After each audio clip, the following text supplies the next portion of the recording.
Bonjour à tous, heureux de vous retrouver pour votre émission 100% Olympique Lyonnais, 0% Langue de Bois. Il est présent chaque lundi. Nicolas Pulbois, salut Nico. Salut Razik, salut à tous. Consultant olympiquelyonnais.com. Bien entendu. Et prêt à en débattre. Oui, comme chaque semaine, on parle de l'OL. Il y a des choses à dire et puis on a une semaine excitante, donc ouais, ça fait plaisir. Joueur formé à l'Olympique Lyonnais et qui joue actuellement à Villefranche, Mourpaille. Bonjour Mour. Bonjour à tous. Merci d'avoir accepté l'invitation. Oh, ça me fait plaisir à moi. On va prendre des nouvelles déjà. Alors du côté de Villefranche depuis quelques mois, c'est ça? Ouais, depuis janvier, parce que j'ai eu 6 mois compliqués à cause d'une petite maladie à la thyroïde, mais maintenant ça va et c'est parti de plus belle. C'est plus belle et une manière de rebondir, d'aller à Villefranche, de se refaire un peu la cerise comme on dit et de forcément trouver un club. Exactement, c'est pour mieux rebondir, surtout que c'est à côté de Lyon, il y a ma famille à côté, donc c'est parfait. C'est parfait. Toutes les conditions sont réunies. Toutes les conditions sont réunies, mais si on va revenir forcément sur la désillusion, hein, on peut le dire, Nico, je pense. L'OL qui mène 2-0, qui se fait rejoindre de partout à Strasbourg et qui perd encore 2 points. C'est toujours la même chanson. Bah ouais, des illusions par rapport au scénario, le contexte qu'on a trop vécu cette année, ou depuis 2-3 ans. Donc oui, on mène au score jusqu'à la 70e et puis en 2 minutes, on se fait rejoindre. Encore une fois, mentalement, on a failli, malheureusement. Je pense qu'on est sorti un peu du match. Il y a un petit échauffouré entre Ferland Mendy et un Alsacien. Il s'en sort plutôt bien, Ferland Mendy. Il s'en sort plutôt bien. Et par la suite, on voit Oussem Aouar énervé, on voit Mendy qui sort un peu de son match. Enfin voilà, toute l'équipe est sortie un peu de son match. Et à partir de ce moment-là, on a remis en jeu et en vie cette équipe strasbourgeoise. Et on s'est fait égaliser. Forcément, c'est frustrant, moi. Lorsque tu mènes 2-0, tu te fais rejoindre comme ça. Et surtout que tu as besoin de ces points. C'est très frustrant, mais moi je pense que c'est surtout par rapport au match de Barcelone. Je pense qu'ils ont voulu... Ils ont voulu temporiser, garder le ballon, rester tranquille pour se préserver pour le match. Une fois qu'ils menaient 2-0, c'est ça que tu veux dire? C'est-à-dire qu'ils menent 2-0, ils se disent, voilà, non, voilà. On gère. Préparer le match, exactement. Ouais. Pour moi, c'est plus ça que ce que disait Nico. Et c'est inconscient, conscient? Inconsciemment, je pense. Je pense que c'est inconsciemment. Quand on est sur le terrain, on ne pense pas forcément à ça, mais quand tu joues Barcelone 3 jours après, tu es forcément obligé d'y penser.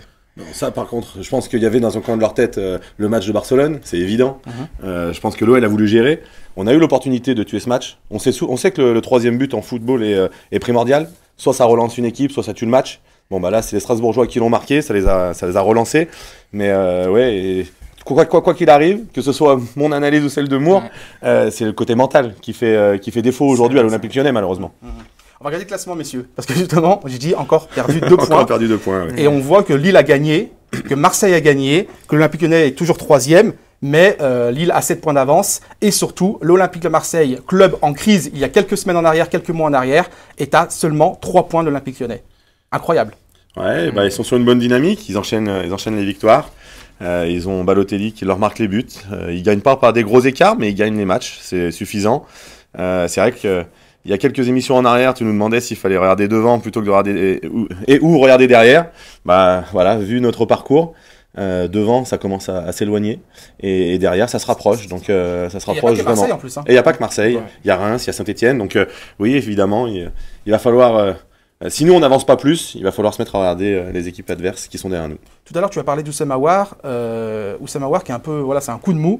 Est-ce que c'est passager, inquiétant, pas inquiétant? Est-ce que c'est logique par rapport à l'amour, par exemple, par rapport à un jeune joueur comme Oussem Aouar? Est-ce que tu es surpris de voir cette mauvaise passe, entre guillemets, qui traverse? Moi, je pense que ça peut arriver à n'importe quel joueur. C'est un joueur très talentueux. Il a montré en début de saison de quoi il était capable, comme l'année dernière. Et moi, je pense que c'est juste une période de mou et qu'il va rebondir sans aucun souci. Par contre, justement, tu mettais tout à l'heure en exergue ce côté où il s'agace, alors qu'il n'est même pas concerné par l'action. Et il s'agace, il rouspète, etc. Et ça, c'est un peu le danger lorsque tu es jeune comme ça et tu perds autant d'énergie finalement pour ça. C'est ça, Nico? Oui, il faut se canaliser, il faut rester concentré. Après, ça va venir avec l'expérience. Moore le disait, c'est un vrai joueur talentueux, c'est un régal. C'est indéniable, ça. C'est un régal de le voir jouer. On sait que quand il respecte c'est l'un des joueurs qui respecte le plus le foot à l'OL. C'est-à-dire qu'il la donne quand il faut la donner. Et voilà, il respecte le foot, donc il donne le bon ballon au bon moment. Il joue pour les autres avant de jouer pour lui. Il se projette vers l'avant, il a marqué des buts. Là, il est dans une période de moins bien. On le sent un peu énervé, on le sent irritable.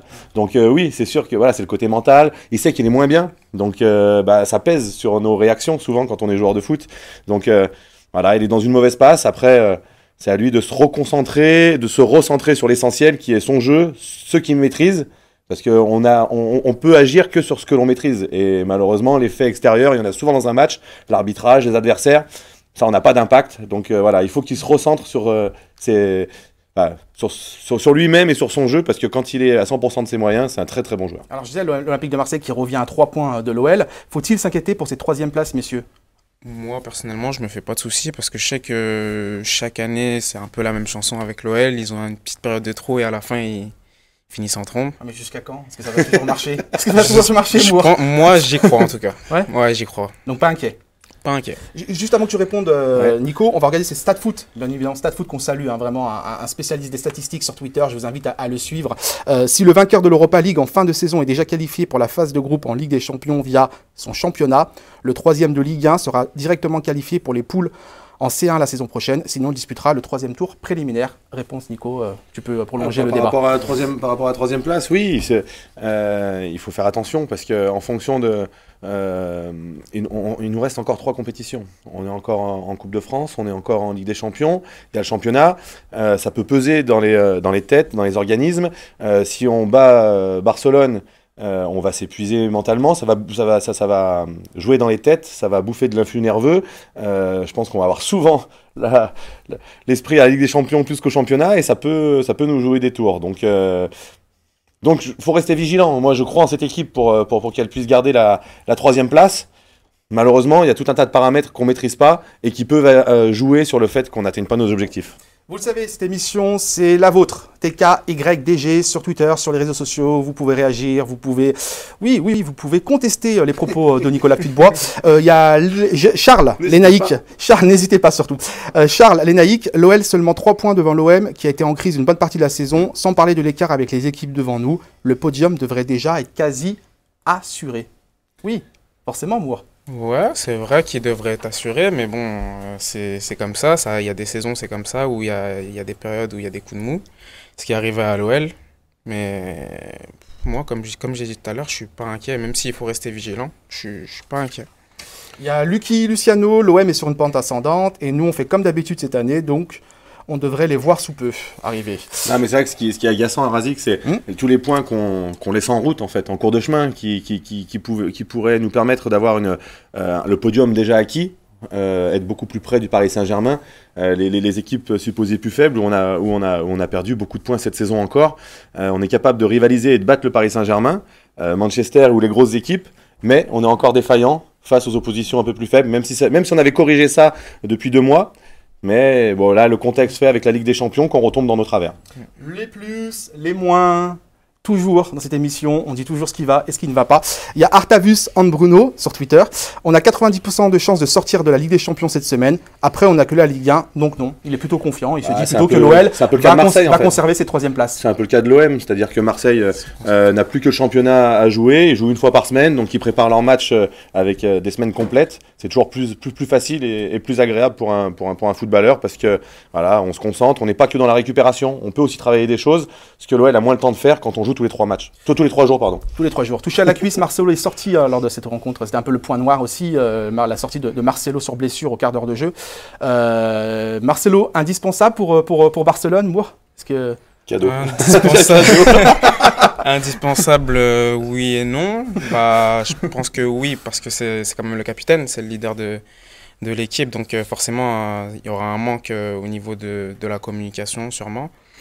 Et non, parce que je sais qu'il peut être remplacé par Marsal, qui a montré qu'il pouvait être performant à ce poste-là. Donc, et en plus, il a joué en réserve ce week-end. Donc je pense que ça sera lui et voilà quoi. Avant de répondre, Nico, non, mais voilà, c'est bonne réponse. Oui et non. Oui et non. Je me suis pas mouillé. Il y a Mathias GFX, indispensable, je pense pas. Marsal était très bon dans la défense à 3. Je pense que c'est le meilleur élément, mais on va manquer de taille sur les coups de pied arrêtés. Il faudra compter sur Dembélé, faire jouer Mapou, c'est trop risqué. Et malheureusement, on sait aussi que Morel est limité. C'est une bonne analyse, hein. Il a résumé pas mal la situation. C'est que Marsal a joué sur le côté gauche de la défense à 3. Il a plutôt été bon, il a donné des garanties à ce poste-là. Les autres sont vraiment en manque de temps de jeu. Morel, Mapou, ce serait compliqué de les voir ressortir du chapeau. Après, Bruno Genesio a peut-être une autre idée en tête. Il les a au quotidien, donc voilà. Mais c'est vrai que moi aussi, j'aurais une préférence pour l'association Denayer-Marsal. On en avait parlé ici déjà. Et je pense que ça pourrait être effectivement une bonne chose pour l'OL. Après, Marcelo, oui, ils avaient commencé à créer des automatismes avec Denayer. Son expérience peut-être, alors son manque de vitesse aurait pu nous pénaliser. Donc voilà, il y a des pour, il y a des contre, mais voilà, je pense que ça fait partie des points noirs avec le match nul de ce week-end face à Strasbourg.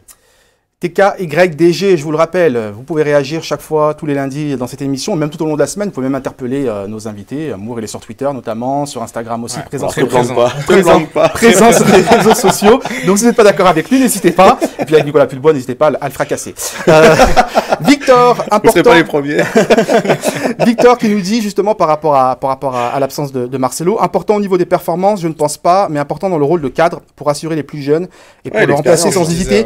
Et pour le remplacer sans hésiter, Marsal, car je veux voir ce qu'il peut montrer avec Denayer sur tout un match. C'est ce que vous disiez finalement, il est plutôt d'accord avec vous, hein, c'est voir cette association Denayer-Marsal. Ce genre d'association, normalement, on aimerait la tester dans un contexte un peu moins périlleux qu'un huitième de finale de Ligue des Champions face au Barça. On n'a pas le choix. Mais là, on n'a pas le choix, donc on va juger sur le tas. Alors justement, moi je sais que Nicolas Pulbois est entraîneur à ses heures perdues. Il va être très perdu. Je sais pas si aux grandes dames de ma femme, mais oui.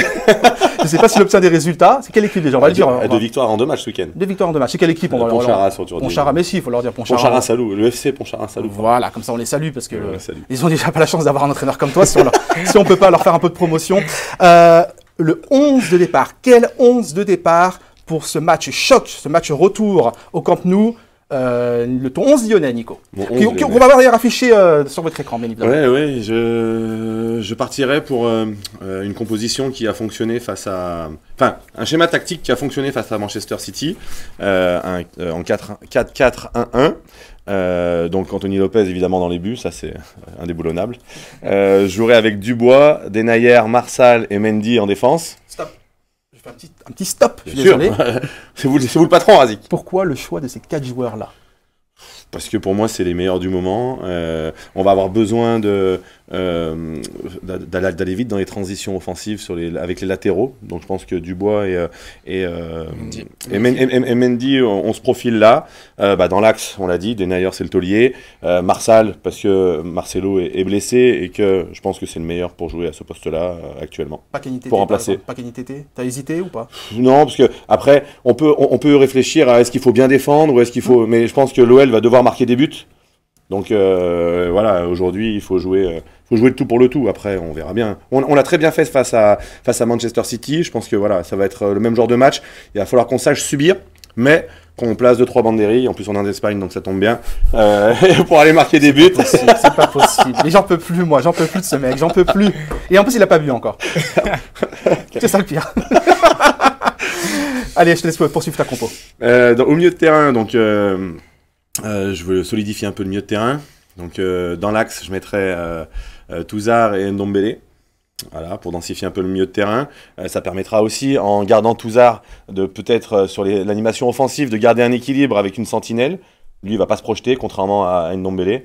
À gauche, je mettrai Oussem Aouar et pas Memphis.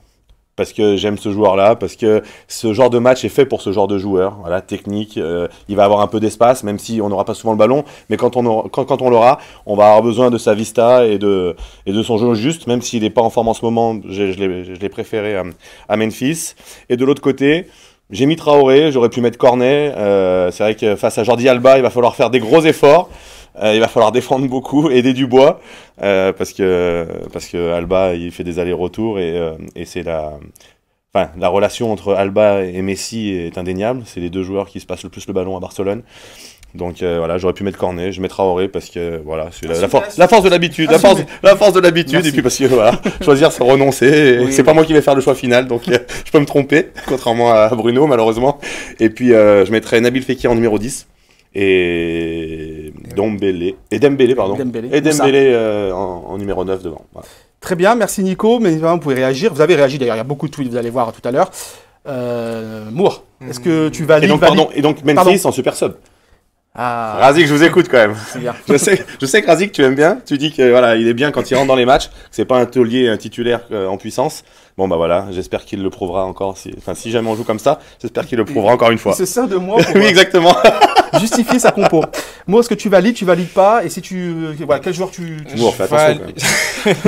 Je valide presque. Ah, presque. Presque. 60 millions de sélectionneurs. Moi, je mettrais Aouar au milieu, comme d'habitude, parce qu'ils ont fait une bonne paire depuis le début de saison avec En Ndombele. numéro 6, du coup, tu mettrais pas En Touzard. numéro 6, ouais, voilà. Et je mettrais Cornet.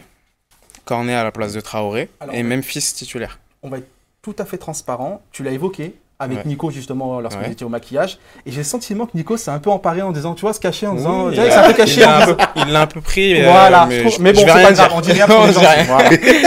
Voilà, on dit rien. Mais tu peux continuer. Donc Ouais. là, tu dis, voilà, donc toi tu dis. Moi, je mettrais plus Oussem avec Ndombele au milieu. D'accord. C'est un milieu joueur quand même. Hein? C'est un milieu joueur du coup. Bah, et l'équilibre ça- défensif.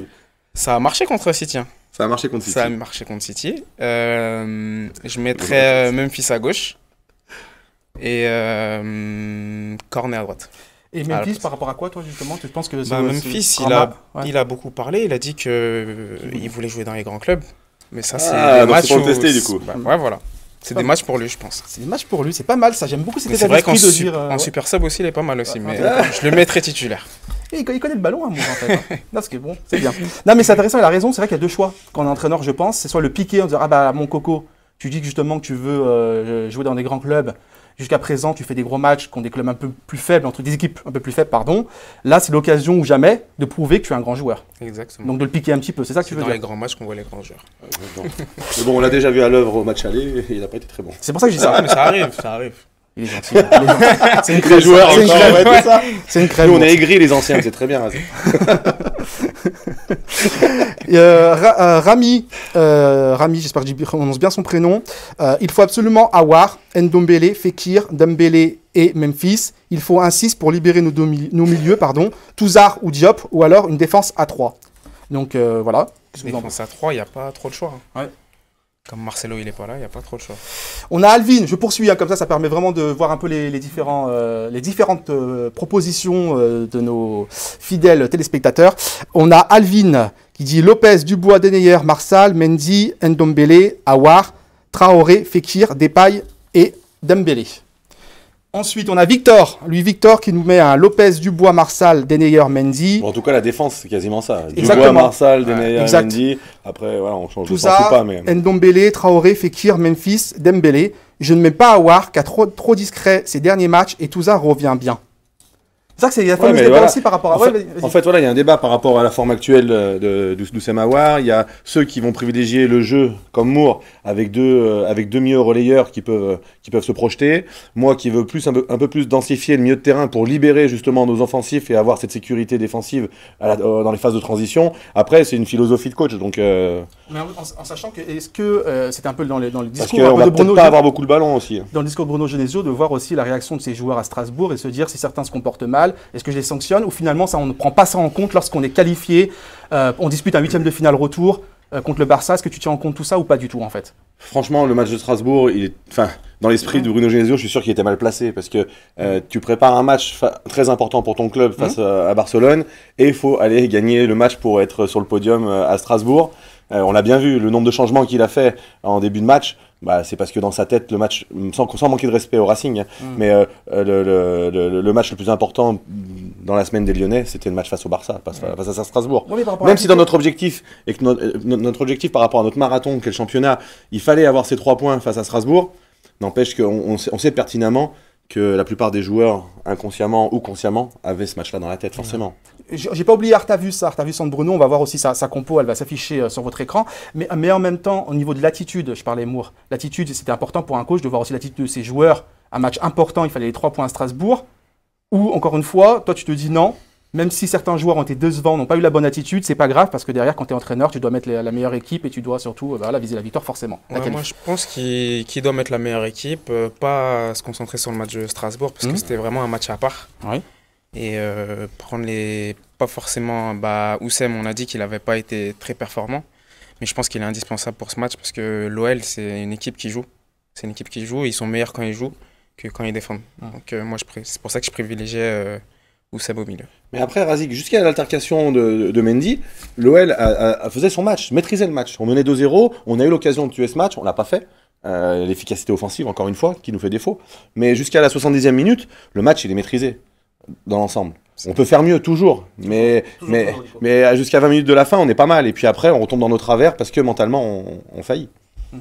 Ouais, mais c'est pas possible, c'est pas acceptable. On est d'accord que je l'accepte pas. C'est parce Ce que je veux dire, c'est que Strasbourg en face, c'était pas non plus. Voilà. non, mais on les a laissés Chez eux. non, mais on les Chez eux. a laissés on les a laissés en vie. On les pique.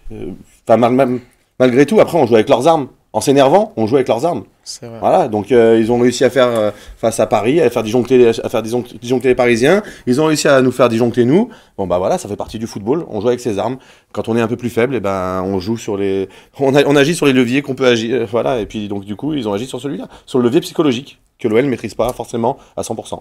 Quelle attitude, messieurs, justement, adopter au Camp Nou pour cette équipe lyonnaise? Comment elle doit aborder cette rencontre? Alors c'est facile à dire, je sais, mais c'est pour créer un peu du débat. Alors forcément, mais alors, bien sûr. mais voilà, qu'est-ce que vous attendez vous allez, bah, tu vas te déplacer en plus, Nico. Tu Non, seras moi, je vais présent au déplacer, stade, oui, donc tu vas réagir comme un supporter forcément, que tu es d'ailleurs. Je vais essayer de voir le match parce qu'apparemment on est très haut. Mais... Très haut, c'est vrai.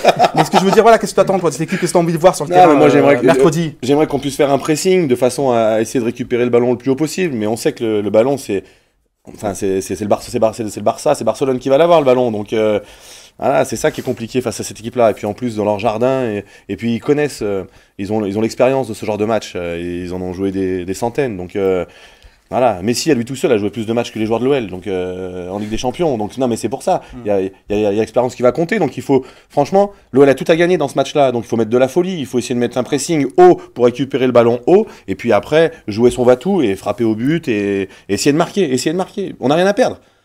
Donc voilà, soyons conquérants. Moi, je suis tout à fait d'accord avec lui, hein, parce que je pense qu'il faut, comme j'ai dit juste avant, l'OL, c'est une équipe qui joue mieux quand justement elle joue au ballon, comme elle l'a fait à City. Ils ont été solides défensivement. À la perte du ballon, ils resserraient. Et avec le ballon, ils n'hésitaient pas à jouer. Et je pense que c'est ce qu'il faut faire là-bas. Non, Moi, mais je on suis est bon dans les phases de transition en plus. Pardon. Justement, On ouais, est ça. bon dans les phases de transition défensive et offensive, donc autant en profiter. Surtout que ça va vite devant aussi. Ah oui. Ah oui, alors que Piqué, voilà, Ouais. Piqué c'est notre Marcelo un peu. Bah, il va peut-être un peu plus vite que Marcelo, mais pareil, c'est pas le plus rapide des joueurs de foot, donc Ça sera un peu plus vite quand même. il va un peu plus vite. Je sais pas. Faut créer du débat, Razik. Justement, messieurs, dans votre fort intérieur, bah, c'est vrai qu'on est sur un plateau de télé. Forcément, on est regardé, on est voilà, par le staff, par les joueurs. On a tous des relations dans ce milieu du foot. Mais sincèrement, Nico, je vais commencer par toi. Ah, merci. Dans ton fort intérieur, est-ce que tu penses que l'Olympique Lyonnais va l'emporter, va se qualifier? Sincèrement, sois honnête. Sincèrement, Mm.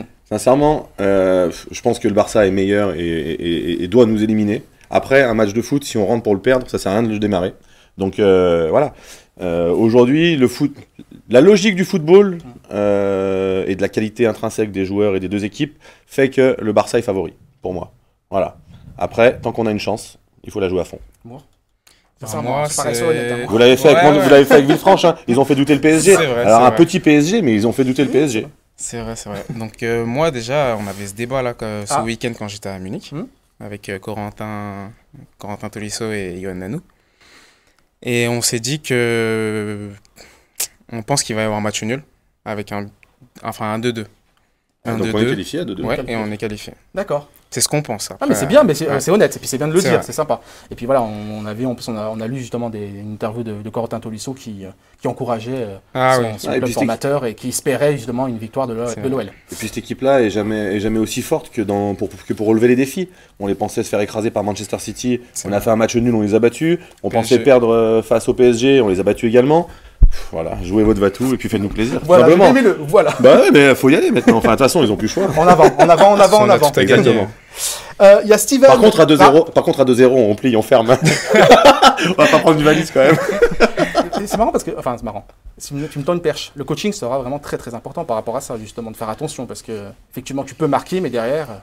Oui, bah de toute façon, on a les qualités pour marquer. Après, forcément, c'est les équilibres. Le football, Voilà. c'est les équilibres. Donc, il va falloir Trouver le- gérer ça. Il va falloir gérer ça. Il y a Steven qui a suivi un peu l'actualité et qui dit Olas a annoncé seulement un départ l'été prochain. C'était chez nos confrères de Téléfoot. Qu'en pensez-vous Memphis, Ndombele ou Fekir? Est-ce encore un coup de bluff comme les mondialistes qu'on attend toujours depuis l'été dernier? Il va, Oui, il rentre dedans. c'est vrai qu'il doit y avoir des mondialistes. J'avais oublié ça. Qu'est-ce que vous en pensez? Est-ce que vous pensez vraiment un seul départ? Vous pensez que c'est plus Memphis, Ndombele, Fekir? Sur le marché des transferts, en tout cas, c'est Ndombele qui a de grosses propositions, hein, d'Angleterre notamment. Moi, je pense que ça va être compliqué de. Juste un. Juste un, ça va être compliqué. Mais après, je pense que ça va dépendre de la qualification en Ligue des Champions. Mmh. Ça sera un élément déterminant et moi, j'y crois pas. En tout cas, je pense qu'il y en aura plus qu'un. Non, c'est de la communication. Après, le président, il détourne un peu le sujet. Voilà, on va parler de mercato, on va parler d'un tas de choses, pour pas parler du fait qu'on est troisième et que Marseille nous fond dessus, du fait qu'il y a Bruno Genesio qui doit prolonger ou pas, du fait que voilà, c'est le président, il est dans la communication, on sait qu'il aime bien faire les pare-feux et les contre-feux, donc c'est dans son rôle, il est dans son rôle, et pour moi il le fait plutôt bien, la preuve c'est qu'on en parle encore. Et j'ai envie de rebondir justement sur les propos de Moore quand il dit pour certains joueurs, etc., c'est important la qualification, ça peut jouer. Je pense notamment à Nabil Fekir. Est-ce que vous ne pensez pas qu'un grand Nabil Fekir, justement, parce que là en ce moment on n'entend pas trop de clubs justement au sujet de Nabil Fekir, qui transfert avorté à Liverpool, là on voit que c'est un peu le calme plat, le concernant en tout cas. Est-ce que vous ne pensez pas qu'un grand Nabil Fekir avec une qualification lyonnaise, une victoire lyonnaise, ça peut jouer justement par rapport au mercato estival, prochain mercato? Moi, je pense que ça peut jouer, surtout que cet été-là, il n'a pas pu partir. Donc, s'il a l'opportunité de partir, je ne pense pas que le président le retiendra. Et puis en plus, ils sont en discussion. Donc, ça peut être soit une prolongation de Nabil Fekir à l'OL, soit un transfert de Nabil Fekir. Tout est jouable. Donc, aux joueurs en phase de négociation. Aux joueurs de se transcender mercredi. Quoi qu'il arrive, une victoire, même dans la douleur, est positif pour tous les joueurs. On ne se qualifie pas en quart de finale par hasard de Ligue des Champions. Surtout contre le Barça. Donc à un moment donné, le coup de projecteur ne sera pas que sur quelques joueurs. Ce sera vraiment sur la totalité des 11 ou des 14 qui vont participer au match. Alors je sais que c'est un peu moins sexy entre guillemets, mais après le Barça, rendez-vous, réception de Montpellier. Ça s'arrête pas à ça. Réception de Montpellier, non messieurs, il va falloir samedi 17h. Voilà. Ça va être le plus dur je pense. Ça va être le plus dur parce que de retomber d'un match au Barça au Camp Nou en 8e de finale de Ligue des Champions à un match à Montpellier, pas facile. Et peu importe le résultat. Contre Montpellier. Et peu importe le résultat d'ailleurs. Peu importe le résultat. Parce que si on dans perd, un sens comme dans un autre. Voilà, si on perd, on peut avoir le moral dans les chaussettes. Et si on gagne, on peut être dans l'euphorie et pas respecter notre adversaire. C'est le paradoxe du foot, c'est que peu importe le résultat, le match le plus délicat à aborder et à préparer, ce sera celui de Montpellier. D'ailleurs, on ne sait pas s'il aura lieu ou pas. C'est ça, à 17h ou dimanche. On vous tiendra au courant. En tout cas, merci Nico, bonne transition. Rendez-vous sur www.olympiquelyonnais.com. Je me nourris de votre qualité, Razik. Suivre l'actualité et comme ça, on va vous informer en direct dès qu'on a l'info, si le match OL Montpellier a lieu samedi 17h ou dimanche 17h. Et surtout Montpellier qui a besoin de points, qui a perdu aussi 2 points. Qui a perdu 2 points ce week-end. Voilà, qu'on a vu l'entraîneur de Montpellier qui était très remonté. 2-0 et je pense qu'ils vont pas venir. Ils vont venir avec d'autres intentions. Merci. À Dessine. J'en perds mon latin. Sinon ça va. Tout va bien. Ça arrive. Merci. Il est indulgent. Il est très gentil. Heureusement qu'il est comme ça fait plaisir en tout cas. Moi, qu'est-ce qu'on peut te souhaiter justement, comme tu es sympa et qu'on t'aime bien, qu'est-ce qu'on peut te souhaiter justement pour cette fin de saison et pour les prochains mois te concernant? La santé. Oui. Déjà. C'est le plus important. La santé et... plus important, jouer. Ouais, jouer. Prendre du plaisir sur le terrain, exactement. Comme on dit, et des buts aussi, comme je suis attaquant. Voilà. Ah, ça c'est une grande vérité. Le gardien là, voilà. Ouais. Non, on s'aime pas trop nous les attaquants. Mais et souvent on est proches quand même parce que on se comprend sans se comprendre parce qu'on est différents. Mais voilà, ça se joue beaucoup à la confiance, que ce soit pour les attaquants ou pour les gardiens. Donc souvent on est proches dans un vestiaire. C'est vrai. Merci beaucoup, moi en tout cas. Merci à vous. Au plaisir, à très vite. Et merci puis merci Nico. Merci Razik. J'allais dire en fait on salue tout le monde, les copains quoi, les copains de Moore, Arnaud que j'aime bien. Non, même pas. Arnaud il est déjà passé ici. Il est déjà venu en plus Arnaud. Donc il veut pas. Voilà, il veut pas. Je crois que Moore a été meilleur qu'Arnaud. Mais bon je dis ça, j'ai rien. J'ai fait exprès. Moi aussi je pense. Merci à tous en tout cas de nous avoir suivis. Mercredi, le choc, oui, le grand match mercredi au Camp Nou. Tous derrière l'OL, Nicolas Putebois sera présent. N'ayez pas peur, supporter lyonnais ultra. Nicolas Putebois, il est comme vous, c'est un passionné. Par contre, s'il vous plaît, attention avec la bière, attention, danger. Merci. Avec modération. Avec modération. Mais je l'emmène pas avec moi. Merci en tout cas à tous de nous avoir suivis. Rendez-vous lundi prochain pour un nouveau numéro de Tanky Radegone.